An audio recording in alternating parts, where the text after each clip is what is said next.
भारत में जेन ज़ी तहरीक मोदी सरकार के लिए बड़ा सियासी इम्तिहान बन गई। नौजवानों की तहरीक ने मोदी सरकार की इंतजामी नाअहली को दुनिया भर के सामने अया कर दिया।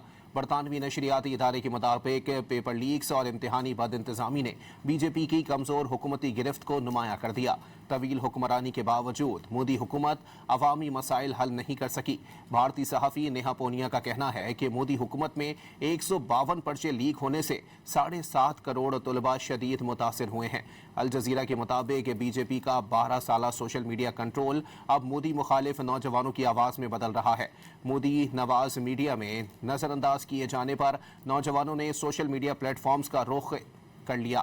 भारतीय जरीदे दी वायर के बानी सिद्धार्थ वर्धराजन के मुताबिक गोदी मीडिया मोदी हुकूमत की हिमायत जबकि नौजवानों के मसाइल को नज़रअंदाज कर रहा है। कांग्रेस रहनुमा राहुल गांधी ने कहा है कि भारतीय हुकूमत एहतजाज के दौरान पैलेट गन्स के इस्तेमाल से इनकार करती रही, जबकि मुतासरा तलबा ने हकीकत आश्कार कर दी।